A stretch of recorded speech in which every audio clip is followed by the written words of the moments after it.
यह लड़का हमारा इस कहानी का मेन कैरेक्टर डैन कैंपबेल है।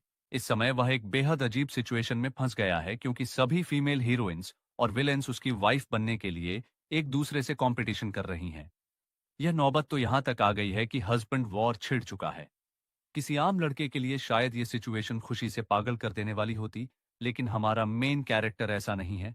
डैन पूरी तरह शांत दिमाग वाला है। वह जानता है कि उसकी भूमिका सिर्फ एक एक्स्ट्रा कैरेक्टर का है और उसे इस सिचुएशन का आनंद उठाने का कोई हक नहीं है। अगर वह इन इंपॉर्टेंट कैरेक्टर्स में उलझ गया तो उसकी किस्मत बहुत जल्दी ही खराब हो जाएगी। लेकिन हालात कभी उसके मुताबिक नहीं चलते। क्या आप इस कहानी के आगे की डिटेल्स जानना चाहते हैं? तो लाइक और सब्सक्राइब कीजिए और वापस आइए क्योंकि कहानी यहीं से शुरू होती है। कहानी की शुरुआत होती है डैन से, जो खिड़की के बाहर गहरी नजर जमाए सोच रहा है। बटरफ्लाई इफेक्ट के अनुसार इंसानियत की किस्मत एक छोटे से निर्णय से बदल सकती है। दूसरे शब्दों में, यह किसी न्यूक्लियस की तरह काम करता है। कम से कम मेरे लिए तो यही सच है, क्योंकि अब तक मैंने कई फैसले लिए हैं जिन पर मुझे पछतावा है। तभी अचानक कोई जोर जोर से दरवाजा पीटने लगता है और उसे हनी कहकर पूछता है कि क्या वह सुन रहा है। मुझे पता है कि तुम अंदर हो, इसलिए मैं आ गई हूं, और अच्छा यही होगा कि तुम दरवाजा खोल दो। मैंने क्लब की हाउसकीपर ओफेलिया से पूछा था और उसने बताया कि आज तुम्हारी कोई क्लास नहीं है। तो क्या तुम सच में मुझे अनदेखा करने वाले हो? जैसे ही वह फेमिलियर वॉइस डैन के कानों में पड़ी, उसका चेहरा सफेद पड़ गया। पसीना उसके माथे से टपकने लगा और उसने मन ही मन चीखते हुए कहा, इससे ज्यादा जिद्दी लड़की कोई नहीं हो सकती। डैन की सोच सही साबित हुई, क्योंकि अगली ही पल लड़की ने दरवाजे को तोड़ने के लिए उसमें तलवार घुसेड़ दी। ठीक है, अगर तुम दरवाजा नहीं खोलोगे तो मैं खुद अंदर आ जाऊंगी, उसने शांत स्वर में कहा। डैन ने तुरंत उसे रोकने के लिए चिल्लाया, रुको, ये नियमों के खिलाफ है। अगर कोई नियम तोड़ता है तो स्टूडेंट काउंसिल प्रेसिडेंट उसे सजा देती है। लेकिन लड़की ने एक ऐसा सच बताया जिससे डैन की हालत और खराब हो गई। अरे, तुम्हारी बुरी किस्मत, क्योंकि मैं ही स्टूडेंट काउंसिल की प्रेसिडेंट हूं। जैसे ही उसने यह कहा, दरवाजा एक झटके में चकनाचूर हो गया। लड़की कमरे में घुसी और गुस्से में बोली, तुम मुझसे दूर भाग रहे हो, और वो भी पूरे 32 बार। क्या क्या इसने सच में गिनती की थी? डैन ने मन ही मन गहरी सांस लेते हुए सोचा, लेकिन लड़की ने उसकी बात पर ध्यान नहीं दिया और शांत आवाज में बोली, मुझे सिर्फ एक सवाल का जवाब दो, डैन कैंपबेल। क्या तुम मुझसे शादी करोगे? ये सवाल पूछने वाली लड़की एक रॉयल यूनिफॉर्म पहने थी और उसकी कमर पर लंबी तलवार बंधी थी। डैन अभी जवाब भी नहीं दे पाया था कि अचानक पास से एक दूसरी लड़की की आवाज आई, तुम किस बारे में बात कर रही हो, प्रिंसेस एलेना? मुझे नहीं लगा था कि तुम एक ऐसे फूल के पीछे पड़ोगी जो पहले ही किसी और का हो चुका है। क्या तुम्हारे परिवार का यही तरीका है? आवाज एक खिड़की के पास बैठी बैंगनी बालों वाली लड़की की थी। सबसे अजीब बात यह थी कि उसके सिर पर एनिमल जैसे कान थे। उस लड़की को देखकर एलेना की आंखें सीरियस हो गईं और उसने कोल्ड टोन में कहा, यह जगह एक असैसिन के लिए कुछ ज्यादा ही वेल लिट है और यहाँ विटनेसेस भी बहुत हैं। इसके जवाब में बैंगनी बालों वाली लड़की सारा ने शरारती अंदाज में अपनी जीभ बाहर निकालते हुए कहा, गवाहों को खत्म करना ही मेरा काम है, प्रिंसेस। डैन ने घबराकर दोनों के बीच में आकर कहा, रुको एक सेकंड, मुझे यहां अनकंफर्टेबल महसूस हो रहा है। लेकिन जैसे ही उसने यह कहा, अचानक छत टूट गई और एक नीले बालों वाली लड़की नीचे कूद कर आ गई। डैन ने थक कर सिर पकड़ लिया और बोला, लूना। और वाकई, लूना का इरादा भी बाकी लड़कियों से अलग नहीं था। उसने खुशी से कहा, चलो मेरे साथ रहो डैन। शादी की तैयारियां लगभग पूरी हो चुकी हैं, बस अब तुम्हें चलना है। यह सुनकर अचानक एक काले बालों वाली लड़की सामने आई जिसका चेहरा गुस्से से लाल था। उसने हाथ में पकड़ी चेन को घुमाते हुए लूना पर हमला कर दिया और कहा, तुम कितनी बदतमीज हो। काले बालों वाली लड़की डैन से कहती है कि वो दिन भर ऐसा क्या करता है जो उसके इर्द गिर्द इतनी सारी लड़कियां हैं। मैं तुम्हारी फियांसे होने के नाते मैं इसे बर्दाश्त नहीं कर सकती। और तभी एक लाल बालों वाली लड़की आग के झाड़ू पर उड़ती हुई आई और चिल्लाई, तुम सब जेलस विमेन चुप रहो, डैन कैंपबेल सिर्फ मेरा है। अगले ही पल सभी लड़कियां एक दूसरे की तरफ गुस्से से देखने लगीं। वे जानती थीं कि बिना लड़े कोई भी डैन को अपने साथ नहीं ले जा सकती। कोई देरी किए बिना सभी एक दूसरे से भिड़ गईं और डैन, वह इस हंगामे के बीच बुरी तरह फंस चुका था और चीख पड़ा, तुम सब आपस में क्या बकवास कर रही हो?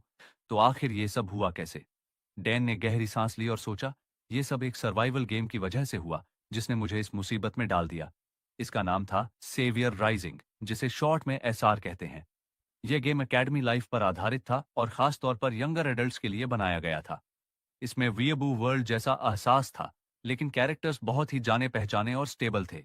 मैंने यह गेम खेला, इसे पूरा किया और इसका एंडिंग भी देखा और इसे काफी दिलचस्प और संतोषजनक पाया। लेकिन फिर अगली सुबह मैं खुद इस गेम में खींच लिया गया।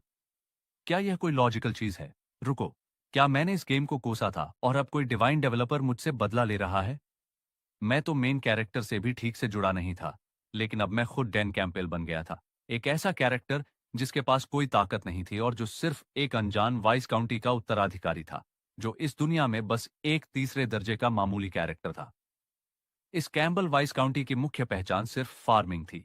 यहाँ न तो कोई डंजन था और न ही कोई खास संसाधन, जबकि पूरे एम्पायर में डंजन्स आमतौर पर पाए जाते थे। जिस विकाउंटी का नाम शायद ही किसी ने सुना था, वहां का उत्तराधिकारी रॉयल एकेडमी में दाखिला ले रहा था। यह खबर पूरे क्षेत्र में सनसनी बन गई। जिस दिन डैन स्कूल जाने की तैयारी कर रहा था, उसके पिता और पूरे इलाके के लोग उसे विदाई देने आए। उनके चेहरों पर अविश्वसनीय खुशी थी। उसके पिता तो अपनी भावनाएं भी नहीं रोक पा रहे थे। आखिरकार, तुम जा रहे हो डैन। तुम हमारे विकाउंटी के गर्व हो। अपना ख्याल रखना और कोई मुसीबत मत खड़ी करना। ईलॉन्टे एकेडमी में पूरे एम्पायर के सभी ग्रेट हाउस होल्ड्स के सक्सेसर्स इकट्ठा होते हैं। ऐसे में एक बैरन के बेटे के लिए सबसे सही यही होगा कि वह किसी की नजरों में न आए, समझे?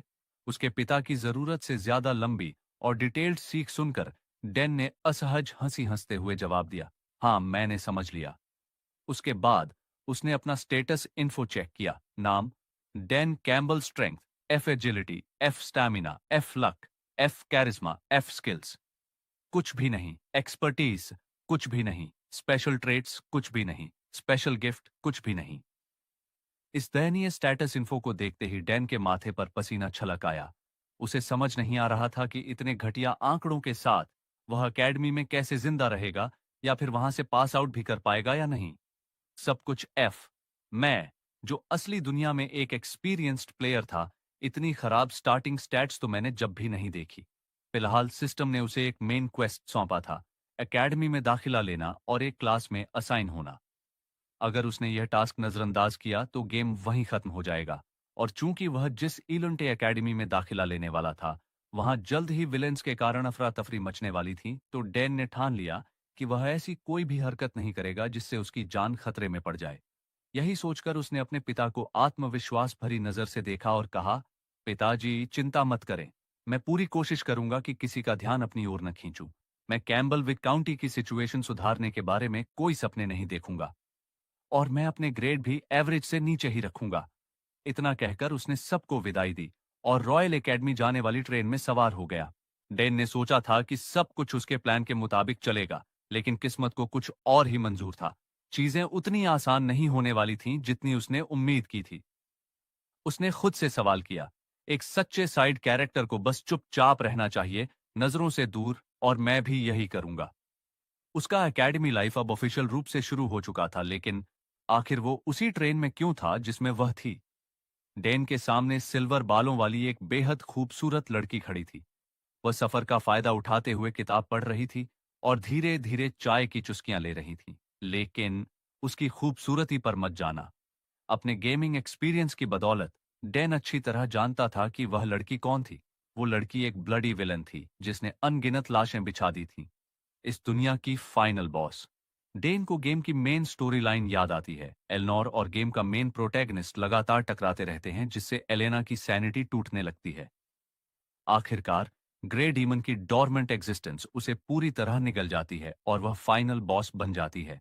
गेम की एंडिंग के अनुसार सिर्फ मेन प्रोटैगनिस्ट ही उसके फाइनल ट्रांसफॉर्मेशन को रोक सकता था।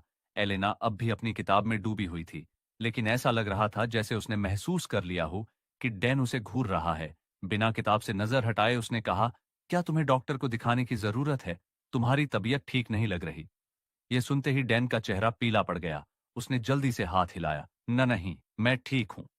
एलेना ने अपनी किताब से नजरें हटाए बिना कहा, मैं फर्स्ट क्लास केबिन में बैठने की बजाय यहां बैठी हूं, क्योंकि यह मेरे परिवार ड्यूक फैमिली की एक सोच समझी स्ट्रैटेजी है। अगर इससे तुम्हें अनकंफर्टेबल महसूस हुआ हो तो माफ करना। वैसे भी जो भी मेरे साथ इस कैरेज में बैठता है उसका एक्सप्रेशन कुछ ऐसा ही होता है। उसका लहजा थोड़ा ठंडा था, लेकिन डैन को उसमें कुछ अजीब महसूस हुआ। उसने सोचा, यह तो मेरी यादों से अलग है। एलेना को हमेशा परफेक्शनिस्ट और बोल्ड बताया गया है, तो फिर यह सेंसिटिव साइड क्या है? जब डैन ने उसके सवाल का जवाब नहीं दिया तो उसने फिर पूछा, तुम जवाब क्यों नहीं दे रहे? क्या तुम किसी और चीज के बारे में सोच रहे हो? डैन जब डैन ने उसके सवाल का जवाब नहीं दिया तो उसने फिर पूछा, तुम जवाब क्यों नहीं दे रहे? क्या तुम किसी और चीज के बारे में सोच रहे हो? डैन ने अनकंफर्टेबल महसूस करते हुए सिर खुजलाया और हकलाते हुए बोला, नहीं, कुछ नहीं। तुम वाकई बहुत दयालु हो। एलेना ने अपनी किताब से नजरें हटाकर उसकी तरफ देखा और कहा, दयालु? तुमने ऐसा कुछ सुना है या यह तुम्हारी खुद की राय है? क्या हम पहले मिले हैं? उसका सवाल सुनते ही डैन हड़बड़ा गया। उसने खुद को मन ही मन कोसा, मैं कितना बेवकूफ हूं। फिर तुरंत सफाई दी, नहीं नहीं, मैंने बस सुना था कि तुम काफी स्ट्रिक्ट हो। डैन को अनकंफर्टेबल होता देख एलेना ने हल्की सांस ली और दोबारा अपनी किताब पढ़ने लगी। उसने हल्के से कहा, तुम सच में बहुत अजीब हो। डैन ने सिर्फ एक मजबूर मुस्कान दी और कहा, हाँ, मैंने यह बात कई बार सुनी है। लेकिन तभी डैन ने अपने मन में सोचा, मैं बस एक बैकग्राउंड कैरेक्टर हूं, मुझे इससे कोई लेना देना नहीं रखना चाहिए, बस चुपचाप खिड़की से बाहर देखना चाहिए। डैन ने खुद से यह सोचते हुए बाहर देखा और तभी एक बड़ा पत्थर ट्रेन की ओर आ रहा था। यह देखकर डैन का दिमाग सुन्न पड़ गया। उसकी आंखें चौड़ी हो गईं। यह असली में हो रहा है। वो विशाल पत्थर तेजी से खिड़की की ओर आ रहा था। बचने का कोई रास्ता नहीं था। डैन तुरंत एलेना की तरफ मुड़ा और हड़बड़ाते हुए बोला, स्टूडेंट काउंसिल प्रेसिडेंट, माफ करना। फिर वह सीधे एलोर की ओर झपट पड़ा। धड़ाम! वो बड़ा पत्थर ट्रेन से टकराया और एक जबरदस्त विस्फोट हुआ। धुएं के बड़े बड़े गुबार आसमान में फैल गए, लेकिन डैन और एलेना दोनों सुरक्षित थे, क्योंकि एलेना के पास एक जादुई नेकलेस था। जैसे ही डैन को यह एहसास हुआ, उसने बिना समय गंवाए झट से एलेना को पकड़ लिया और तुरंत नेकलेस के सुरक्षा दायरे में कूद पड़ा। अगर यह नेकलेस न होता तो मैं अब तक मर चुका होता। उसने अपने दांत भींचे और मन ही मन प्रार्थना की कि यह सब जल्दी खत्म हो जाए। और तभी एलेना की आवाज सुनाई दी, क्या तुम ठीक हो? क्या तुम थोड़ा हट सकते हो? तुम बहुत भारी हो।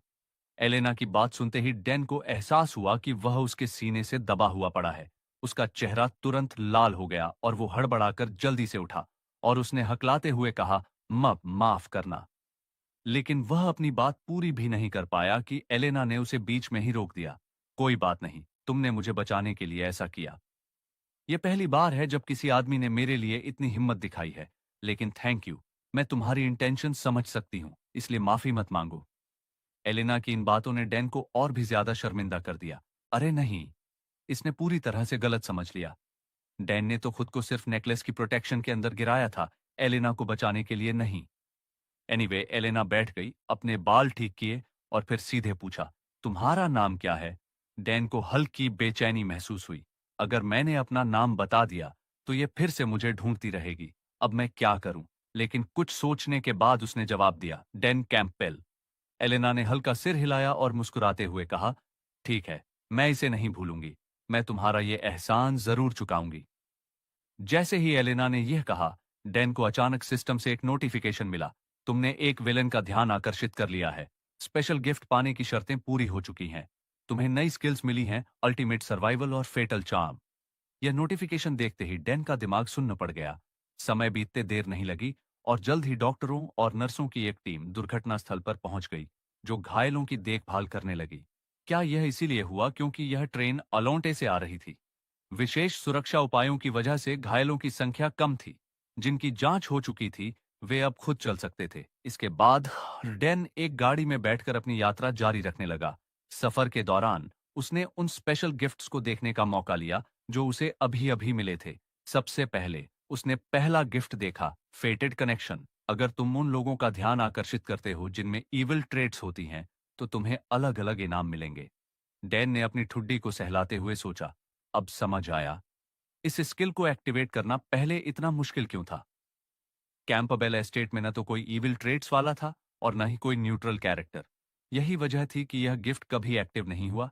तो क्या मुझे अभी मिली स्किल्स को देखना चाहिए? डैन खुद को रोक नहीं पाया और तुरंत उन्हें चेक करने लगा। पहली skill, ultimate survival level, unknown. जब भी तुम खतरनाक स्थिति में पड़ोगे, तुम्हारे स्टैट्स बढ़ेंगे। खतरा जितना बड़ा होगा, स्किल का असर उतना ही ज्यादा होगा। दूसरी skill, fatal charm, level unknown. इसका असर उन लोगों का ध्यान आकर्षित करना है जिनमें इविल ट्रेट्स हैं। सिचुएशन जितनी क्रिटिकल होगी, स्किल उतनी ही ज्यादा पावरफुल होगी। डैन इन दोनों स्किल्स को देखकर गहरी कंफ्यूजन में पड़ गया। अल्टीमेट सर्वाइवल तो बहुत काम की चीज है, ये लड़ाई में मेरी मदद करेगी और मुझे जिंदा रहने का मौका मिलेगा, लेकिन फेटल चार्म, क्या मैं सच में इसके साथ रह पाऊंगा? इविल ट्रेट्स वाले लोग, गेम में ये कौन कौन थे? एक पागल योद्धा जो अपने 3 कदम के दायरे में आने वाले किसी को भी मार डालती थी। एक खतरनाक तलवारबाज जो बिना कारण किसी को भी काट सकती थी। एक भाड़े का हत्यारा जिसे बस पैसे चाहिए होते थे, फिर वह किसी की भी जान ले सकती थी। एक जीनियस मैच जिसने दुनिया से अपना हर नाता तोड़ लिया था। सबके सब खतरनाक लोग। इनमें से हर कोई अपने आप में एक खौफनाक मुसीबत है, लेकिन वह खुद को याद दिलाता है कि अभी जरूरी बात यह है कि मेरे पास एक ऐसा स्किल है जो मुझे जिंदा रहने में मदद करेगा। लेकिन अजीब बात यह थी कि उस स्किल का रैंक अननोन दिखाई दे रहा था। मैं एक एसआर गेम का एक्सपीरियंस प्लेयर हूं, लेकिन मैंने पहले कभी स्किल रैंक अननोन नहीं देखी। आखिरकार इसका मतलब क्या हो सकता है? दूसरी तरफ डैन के चेहरे पर लगातार बदलते हाव भाव देखकर डॉक्टर थोड़ा परेशान हो गया और उसने पूछा, अरे क्या तुम ठीक हो? क्या मुझे एक और साइकोलॉजिकल इवैल्यूएशन करना चाहिए? डैन ने तुरंत जवाब दिया, नहीं, मैं ठीक हूं। समय तेजी से बीत गया। कैरिज डैन को सीधा एकेडमी ले गया। एकेडमी के बड़े हॉल में नए स्टूडेंट्स वहां जमा हो चुके थे। प्रोफेसर की गूंजती हुई आवाज चारों तरफ सुनाई दे रही थी। हालांकि रास्ते में एक दुर्भाग्यपूर्ण घटना घटी, लेकिन मैं आप सभी का यहां सुरक्षित पहुंचने के लिए धन्यवाद करता हूं। इस साल के फ्रेशमैन सच में काफी प्रभावशाली हैं। लेकिन डेन का ध्यान प्रोफेसर की स्पीच पर बिल्कुल भी नहीं था। वह तो अब भी कैरिज में डॉक्टर के साथ हुई बातचीत को याद कर रहा था।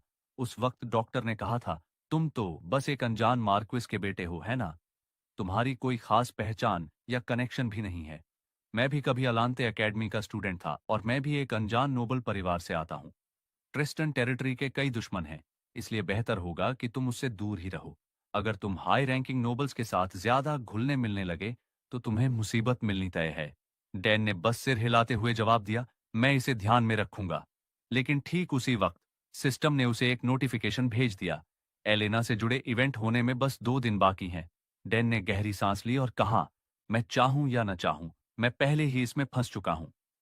इस बदनामी से भरी इस अकादमी में यह आश्चर्य की बात नहीं है कि वह फाइनल बॉस बनने की उम्मीदवार है। सिर्फ उसके पास खड़े रहना भी मेरे लिए मौत की सजा जैसा है। लेकिन इससे पहले कि वह और कुछ सोच पाता, एक जोरदार आवाज ने उसे चौंका दिया। डैन कैम्पबेल, तू बेवकूफ है क्या? इतनी देर से किस दुनिया में खोया हुआ है? उसने तुरंत इधर उधर देखा कि यह शोर किसने मचाया था। कुछ स्टूडेंट्स उसकी तरफ देख रहे थे और उनका एक्सप्रेशन कुछ ज्यादा ही मजाकिया था। ही, देखो इस गांव के गंवार को। बाकी सबने तो अपने पार्टनर चुन लिए और यह अकेला बचा है। ब्राउन हेयर्ड लड़का उसकी ओर इशारा करके बोला, तुम्हारा मुकाबला अपने आप ही तय हो चुका है।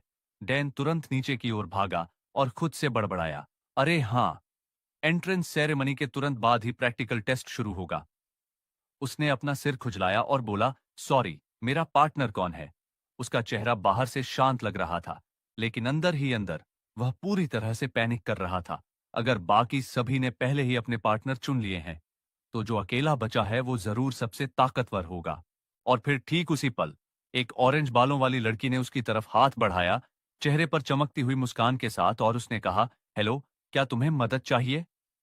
उसकी खूबसूरत शक्ल और खुशमिजाज मुस्कान को देखकर भी डैन मुस्कुरा नहीं पाया, क्योंकि उसे एहसास हो गया था कि उसके सामने खड़ी लड़की कोई आम इंसान नहीं थी।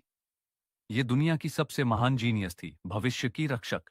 ये सेवियर राइजिंग गेम की मेन हीरोइन थी। उसी पल डैन ने बस अपना हाथ उसकी ओर बढ़ाया, लेकिन उसकी आंखों में आंसू भर आए थे और उसने चुपचाप खुद से सवाल किया, क्या मैं बर्बाद हो चुका हूं? सीन बदलता है और एक फीमेल प्रोफेसर के ऑफिस की ओर आता है। इसी दौरान उनके कॉलीग भी अपनी शिकायतें कर रहे थे। अरे, काउंट क्रिश्चियन अभी अभी पहुंचे हैं और मार्की गैलांट्स भी आ चुके हैं, लेकिन एलेना अब तक यहां क्यों नहीं आई? हालांकि दूसरों की शिकायतों से अलग खुद महिला प्रोफेसर भी अंदर ही अंदर बेचैनी महसूस कर रही थी। क्या उसने अपना दिमाग खो दिया है? ड्यूअल क्वालिफायर्स इस वक्त चल रहे हैं और फिर भी वो इतनी ज्यादा लेट कैसे हो सकती है? और जैसे ही उसने यह सोचा, मानो उसके गुस्से का जवाब देते हुए अचानक किसी के कदमों की आवाज गूंज उठी। हर किसी की नजर उस दिशा में चली गई और फिर एलेना की घायल और लड़खड़ाती हुई शक्ल सामने आई। उसका पूरा शरीर खून से लथपथ था। उसे देखते ही पूरे कमरे में एक तनाव की लहर दौड़ गई। फीमेल प्रोफेसर ने तुरंत सवाल किया, मुझे तुमसे बहुत सारी बातें पूछनी हैं, तुम आखिर गई कहाँ थी? लेकिन जवाब में एलेना ने बस हल्के से कहा, बस एक छोटी सी चीज को संभाल रही थी। लेकिन उसके हालात को देखकर यह साफ था कि वो छोटी चीज बिल्कुल भी मामूली नहीं थी। गहरी सांस लेते हुए प्रोफेसर ने अपने तुम आखिर गई कहाँ थी? लेकिन जवाब में एलेना ने बस हल्के से कहा, बस एक छोटी सी चीज को संभाल रही थी। लेकिन उसके हालात को देखकर यह साफ था कि वो छोटी चीज बिल्कुल भी मामूली नहीं थी। गहरी सांस लेते हुए प्रोफेसर ने अपने सहकर्मियों को इशारा किया, सॉरी, लेकिन मुझे इससे अकेले में बात करनी होगी। जब बाकी लोग बाहर चले गए तब प्रोफेसर ने धीमी आवाज में पूछा, क्या किसी की मौत हुई? एलेना ने बेपरवाही से कहा, बहुत ज्यादा नहीं, शायद 12 के आसपास। फिर मानो सफाई देते हुए बोली, वे मुझे मारने की साजिश का हिस्सा थे। उन्होंने एकेडमी की ट्रेन पर एक बड़ा पत्थर गिराने की कोशिश की ताकि यह हादसा लगे। लेकिन मैंने पता लगा लिया कि वे कौन थे और क्योंकि मैं वहीं थी तो मैंने उन्हें निपटा दिया। यह सुनकर प्रोफेसर ने एक गहरी सांस ली और सावधानी से कहा, तुम्हें इसे स्कूल पर छोड़ देना चाहिए था। लेकिन इससे पहले कि वह अपनी बात पूरी कर पाती, एलेना ने तेज आवाज में उसे बीच में रोक दिया। क्या तुम वाकई चाहती हो कि मैं हर किसी के साथ फेयर और नोबल तरीके से पेश आऊं? उन लोगों को माफ कर दूं जिन्होंने मुझे मारने की कोशिश की? सामने खड़ी फीमेल प्रोफेसर ने एलेना की आंखों में झलकते संकल्प को देखा और फिर बहस करने का इरादा छोड़ दिया। ठीक है, जैसा तुम चाहो, लेकिन कम से कम पहले जाकर कपड़े बदलो और जल्दी ड्यूअल अरीना की तरफ निकलो। अगर तुम जल्दी करोगी तो तुम्हें एलिया और डैन नाम के किसी लड़के से लड़ते देखने का मौका मिल सकता है जिसके बारे में उसने पहले कभी नहीं सुना। एलेना ने कहा, क्या डैन कैम्बल? प्रोफेसर ने हैरानी से कहा, बिल्कुल सही, वही है। लेकिन तुम उसे कैसे जानती हो? एलेना के दिमाग में मेन कैरेक्टर की एक धुंधली इमेज उभरी। एक ऐसा लड़का जो हमेशा असहज और अनिश्चित सा लगता था। उसे याद कर वह हल्के से मुस्कुराई और धीमे स्वर में बोल उठी, वो लड़का थोड़ा अजीब है। दूसरी तरफ हमारा डैन एरिना के बीचों बीच खड़ा कांप रहा था जबकि भीड़ उसे गांव का गंवार कहकर चिढ़ा रही थी। उसे अच्छी तरह पता था कि उसके स्टैट्स बिल्कुल बेकार हैं। अगर उसने एक भी हिट लिया तो वो गया। लेकिन थ्योरी के हिसाब से उसके पास एक छोटा सा एडवांटेज था। उसके पास डेस्परेट सर्वाइवल स्किल थी। जितना ज्यादा खतरा उतना ज्यादा उसके स्टैट्स बढ़ेंगे। उसे इस बात का भी एहसास था कि बहुत से विलेन उसे देख रहे होंगे। अगर वह कम से कम जिंदा बच गया तो शायद वह किसी की दिलचस्पी खींच सके। अगर उसने सही चालें चलीं तो यह स्थिति उसके लिए फायदेमंद भी हो सकती है। लेकिन तभी एलिया ने एक अजीब नजरों से उसे देखा और उसका नाम पुकारा और उसने कहा, सच बताओ, क्या तुम वाकई बहुत कमजोर हो? डैन घबरा गया, उसके शब्द अटकने लगे। यह देखकर एलिया ने कहा, अब मुझे यकीन हो गया कि तुम बहुत कमजोर हो और अभी मैं तुम्हें बुरी तरह पीटने वाली थी, लेकिन तुम्हारी हालत देखकर मुझे दया आ गई। डैन ने हैरानी से पलकों को झपकाया और उससे पूछा, मुझे पीटोगी? पर क्यों? अब एलिया ने वजह बताई, क्योंकि तुम एलेना के साथ थे। मुझे उस लड़की से नफरत है।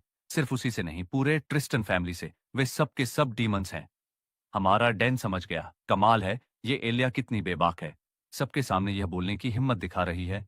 लेकिन वह यह भी जानता था कि उसकी नफरत की एक वजह थी। यह सब उसके परिवार की कहानी और उससे जुड़े ड्रामे से जुड़ा था। डैन सफाई देने की कोशिश की, मैं बस गलती से एलेना के साथ उसी जगह पर था, बस इतनी सी बात है। लेकिन एलिया ने परवाह नहीं की। इससे कोई फर्क नहीं पड़ता, उसने कहा। तुम्हें देखकर भी मुझे एलेना की याद आ जाती है और यह मुझे गुस्सा दिला रहा है। फिर उसने एक दिलचस्प ऑफर दिया, क्या तुम्हें नकली लड़ाई लड़ने में दिलचस्पी है? डैन को लगा कि यह बढ़िया ऑप्शन हो सकता है। लेकिन दिक्कत यह थी, अगर वह नकली लड़ाई करता तो उसकी स्किल्स में कोई सुधार नहीं होता। उसे यह भी नहीं समझ आता कि उसके असली टैलेंट्स क्या कर सकते हैं। उसके लिए इकलौता रास्ता यह था कि वह पूरी ताकत से एलिया के खिलाफ डटा रहे और जिंदा बचे। यही सोचते हुए, भले ही वह अंदर से बुरी तरह डरा हुआ था, डैन ने खुद को संभालने की कोशिश की। उसके शरीर में हल्की कंपन थी, लेकिन डर पर काबू पाते हुए उसने खुद को जबरदस्ती आगे बढ़ने के लिए मजबूर किया और कहा, ठीक है, लगता है मुझे तुम्हारे खिलाफ पूरी ताकत लगानी ही पड़ेगी। डैन एलिया को गुस्सा दिलाने के लिए कहता है, असल में मुझे एलेना थोड़ी पसंद है। जैसे ही ये शब्द उसके मुंह से निकले, एलिया का चेहरा गहरा पड़ गया और उसके आसपास की हवा अचानक भारी हो गई। उसने अपनी लकड़ी की तलवार कसकर पकड़ ली और ठंडी आवाज में बोली, तुम ये सच में कह रहे हो? डैन कहता है, बिल्कुल। अगर तुम सच में चाहते हो कि मैं अपनी पूरी ताकत से लड़ूं, तो फिर यही सही तरीका होगा। डैन अंदर से चीख पड़ा, लेकिन फिर खुद को संभालते हुए अपने शब्द दोहराए। मुझे एलेना उतनी ही पसंद है जितना तुम उससे नफरत करती हो। इसी पल एक सिस्टम नोटिफिकेशन स्क्रीन पर चमका। डैडली चार्म एक्टिवेटेड। अब तुम विलेंस के लिए और भी ज्यादा आकर्षक हो चुके हो। तुम्हारी गिफ्ट बार में एक बोनस जोड़ दिया गया है। दूसरी तरफ इलिया के चेहरे पर ठंडापन बढ़ चुका था। डैन की बात सुनने के बाद अब उसने दया दिखाने का इरादा पूरी तरह छोड़ दिया। अगर ऐसा है तो मुझे अब कोई पछतावा नहीं होगा। बिना कुछ कहे उसने जमीन पर जोरदार दबाव डाला और एक तीर की तरह तेजी से हवा को चीरते हुए उसकी तरफ बढ़ी। उसी समय उसने अपनी तलवार पीछे खींची और फिर बिजली की रफ्तार से एक वार किया। पलक झपकते ही उसकी तलवार ने डैन की लकड़ी की तलवार का सिरा साफ काट दिया। सौभाग्य से डैन उसकी हर हलचल पर पूरी नजर बनाए हुए था। आखिरी सेकंड में उसने अपना सिर थोड़ा पीछे झुका लिया और बाल बाल उस वार से बचा। हालांकि उसके चेहरे पर छिपी घबराहट साफ दिख रही थी। लेकिन इस बात ने एलिया को थोड़ा चौंका दिया। ओह, तुमने सच में इसे डॉज कर लिया। लगता है तुम पूरी तरह बेकार नहीं हो। ठीक है, तो अब मुझे बस और जोर से मारना पड़ेगा। इसके साथ ही एलिया ने एक बार फिर से अटैकिंग स्टांस ले लिया, लेकिन इस बार वह पूरी तरह सीरियस थी। बस उसके तलवार पकड़ने का तरीका ही इतना खतरनाक था कि डेन के पसीने निकल गए। अचानक स्क्रीन पर ब्लड रेड सिस्टम नोटिफिकेशन दिखने लगे। उसका डेस्परेट सर्वाइवर स्किल एक्टिवेट हो गया है। जैसे ही यह मैसेज स्क्रीन पर आया, डेन ने अपने शरीर में एक अनदेखी ताकत महसूस की और फिर मानो बिना सोचे समझे उसने सीधा सामने की ओर घूंसा दे मारा। और संयोग से वह घूंसा सीधा इलिया के चेहरे पर लगा। एक एक्स रैंक पंच, जो गेम में सबसे हाई रैंक था। एलिया का शरीर एक तोप के गोले की तरह पीछे की ओर उड़ा और दीवार से इतनी भयंकर टकराई कि पूरी जगह गूंज उठी। पूरी एरिना में एक गहरी खामोशी छा गई। सब लोग, इंक्लूडिंग डैन, ऐसे खड़े थे मानो उनके होश उड़ गए हों और उनकी आंखें फटी की फटी रह गईं। डैन कैम्बल, जिसकी सारी स्टैट्स सिर्फ एफ रैंक पर थी, उसने अपने पहले ही दिन एलॉन एकेडमी में इस दुनिया की प्रोटागोनिस्ट को हरा दिया था। सीन बदलता है एकेडमी की इमरजेंसी मीटिंग। कुछ समय बाद प्रोफेसरों की मीटिंग में किसी ने कहा, इस बात की काफी संभावना है कि वो लड़का एक फ्रॉड है। लेकिन यह बात किसी को समझ नहीं आई। यह कैसे हो सकता है? हर कोई जानता है कि उसकी स्टैट्स बहुत लो हैं। उसकी एबिलिटीज तो ड्यूल से पहले चेक हो चुकी थीं। लेकिन वो अटैक, वो तो पूरी तरह रियल था। ग्लासेस पहने एक प्रोफेसर ने सवाल किया, तुम्हारा मतलब क्या है? ग्रीन बालों वाले प्रोफेसर ने जवाब दिया, पूरे अकादमी में कोई भी ऐसा पंच खाकर बिना चोट के बच नहीं सकता। मुझे लगता है कि उस लड़के ने या तो कोई इलीगल सब्सटेंस लिया था या फिर कोई फॉरबिडन टेक्निक का इस्तेमाल किया, जिससे उसने एलिया को हरा दिया। लेकिन एक और संभावना भी है। एक अजीब सी, शायद वो लड़का कोई छुपा हुआ मॉन्स्ट्रस जीनियस है जो अपनी असली ताकत छिपाए बैठा था। रूम में पूरा साइलेंस छा गया। कोई भी कुछ बोलने की सिचुएशन में नहीं था। कुछ सेकंड्स बाद नीले बालों वाली एक स्टनिंग प्रोफेसर ने अपने ग्लासेस एडजस्ट किए और सिर हिलाते हुए बोली, लेकिन उसकी विक्ट्री एक्सेप्ट करना इतना इजी नहीं है। मराव कैंड्री एलिया का स्पॉन्सर है। क्या वो इतनी इजीली इसे सहन कर लेगा? एलिया का हार जाना और एकेडमी का अपना सबसे टॉप प्रतिभाशाली छात्र खो देना, यह बहुत बड़ी समस्या बन सकती है। इसलिए उन्होंने फैसला किया, इस लड़के को जल्द से जल्द एक फ्रॉड साबित करना होगा और देखना होगा कि आगे क्या होता है। हरे कपड़े पहने एक प्रोफेसर को यह बात ठीक से समझ नहीं आई, लेकिन हम उससे क्या उम्मीद कर सकते हैं? फीमेल प्रोफेसर ने काल्मली समझाया, इस साल एकेडमी की न्यू बैच में कुछ एक्स्ट्रॉर्डिनरी स्टूडेंट्स आए हैं। वे इतने यूनिक हैं कि हमें उन्हें अलग तरीके से ट्रीट करना होगा। अगर डैन वाकई में उतना ही स्पेशल है जितना तुम कह रहे हो, तो मुझे कोई डाउट नहीं कि वो खुद उनके बीच में एक जगह बना लेगा। इस बीच डैन की एलिया पर एक ही पंच में जीत पूरी एकेडमी में चर्चा का विषय बन गई। ये खबर जंगल में आग की तरह फैल गई, यहां तक कि यह अखबारों के फ्रंट पेज तक पहुंच गई। हर कोई एक ही सवाल कर रहा था, आखिर डैन कैम्बल है कौन?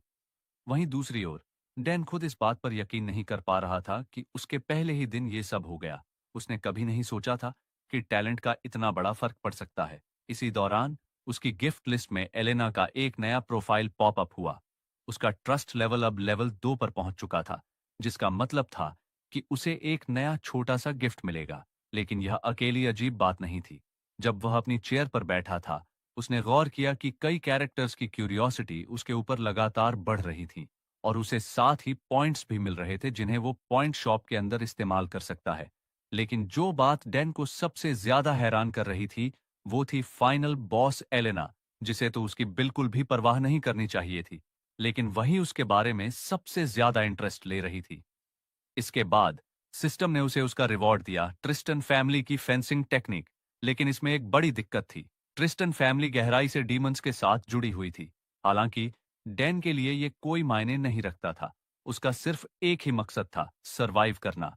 जैसे ही वह इसे प्रोसेस कर रहा था, उसे एक और चीज दिखी। एलिया की क्यूरियोसिटी लेवल उसके प्रति लेवल 4 तक पहुंच गई थी। लेकिन इसका रिवॉर्ड अभी अवेलेबल नहीं था। डैन ने सोचा, रुको, लेकिन एलिया इस लिस्ट के अंदर है ही क्यों? रिवॉर्ड्स।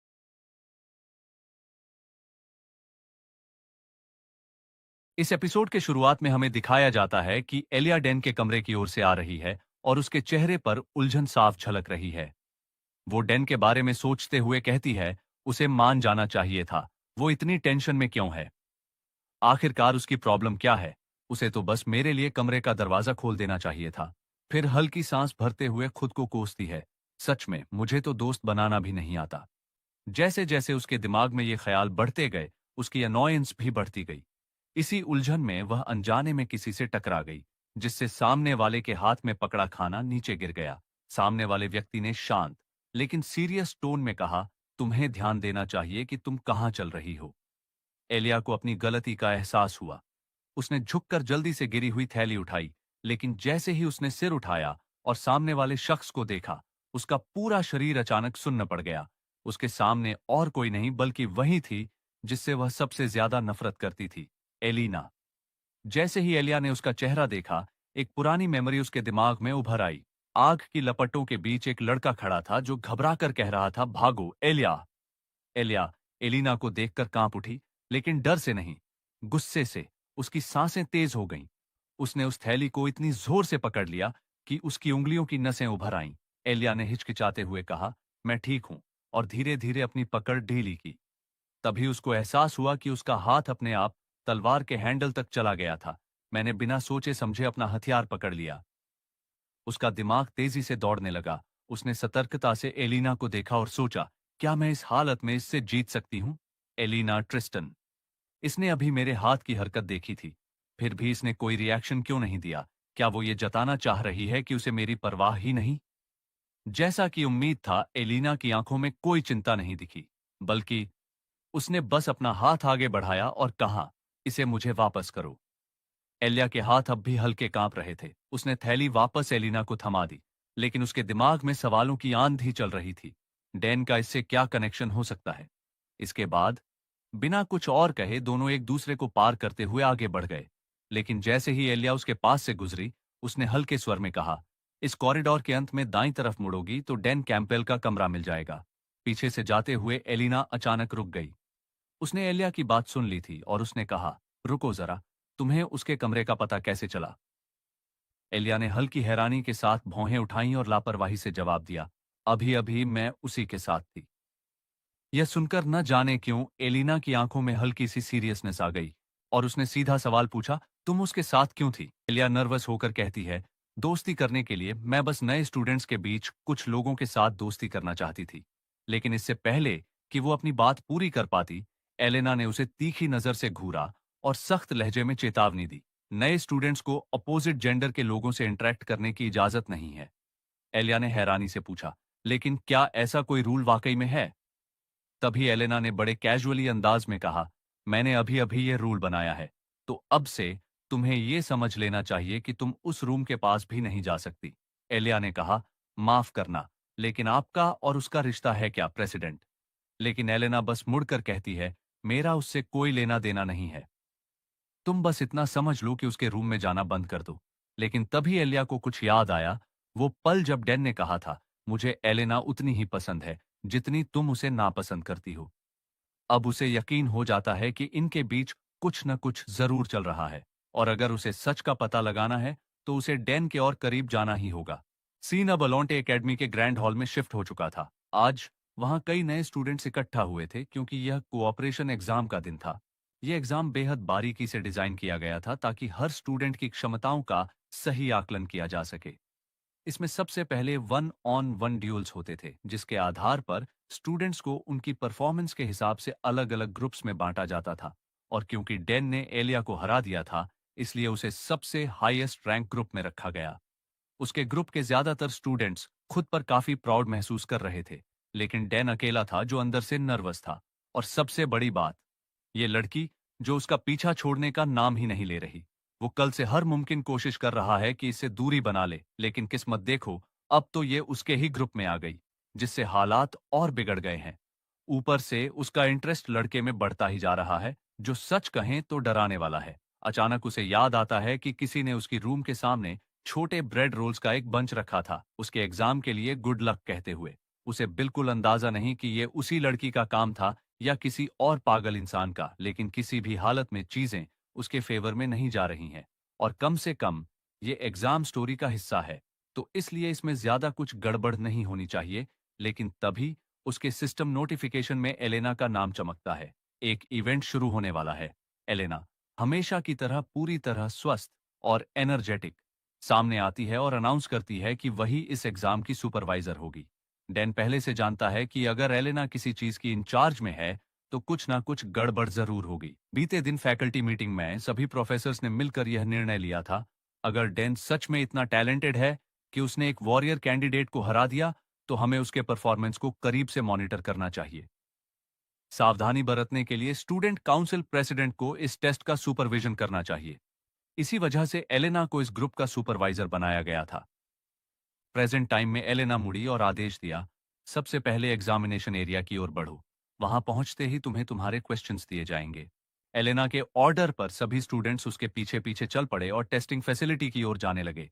लेकिन जैसे ही उन्होंने हॉलवे में कदम रखा, पूरा एरिया अचानक अंधेरे में डूब गया।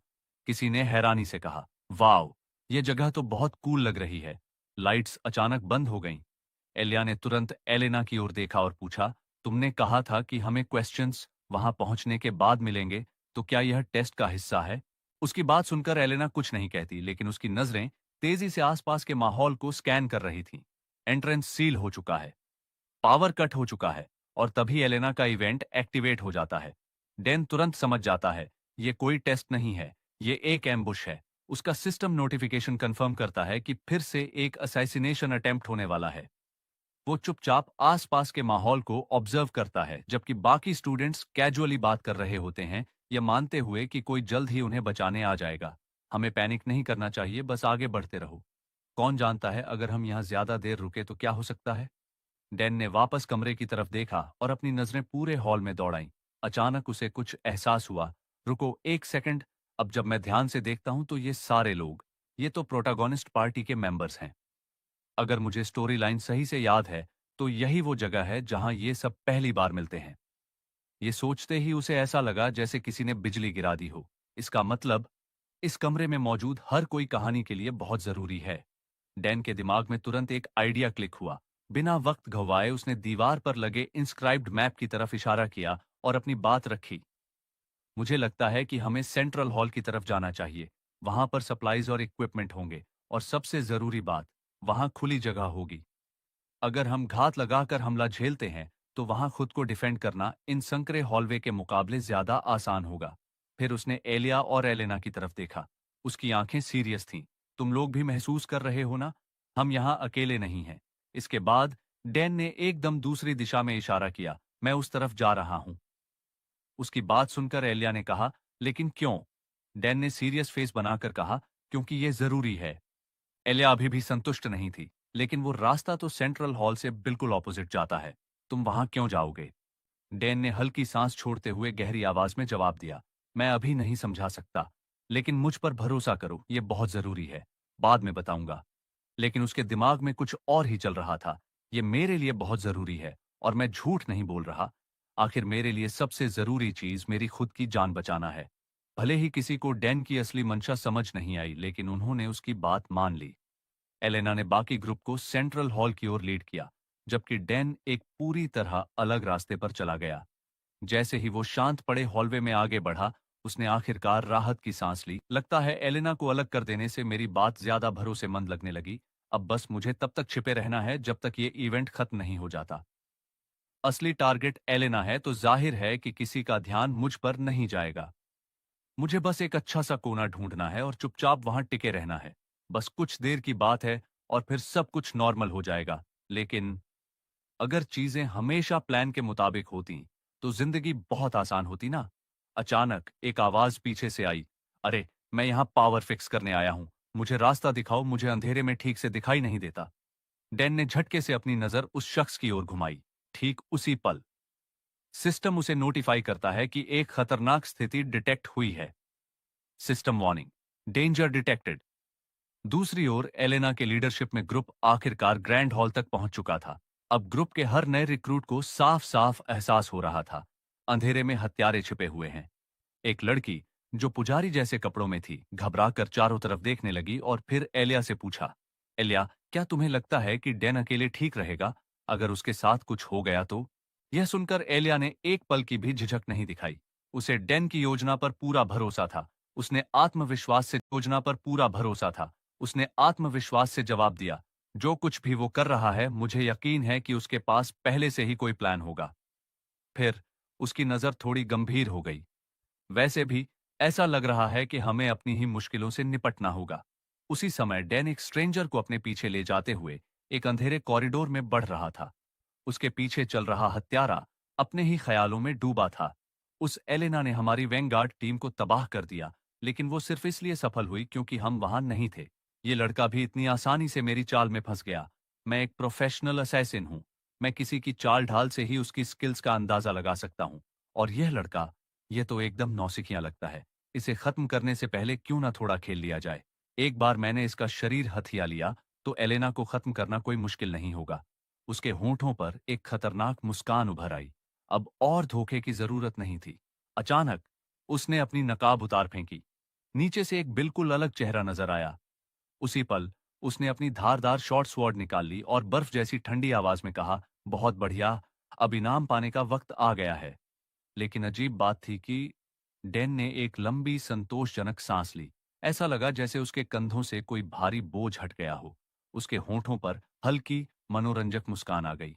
जैसा मैंने सोचा था, तुम ही हो हजमेड।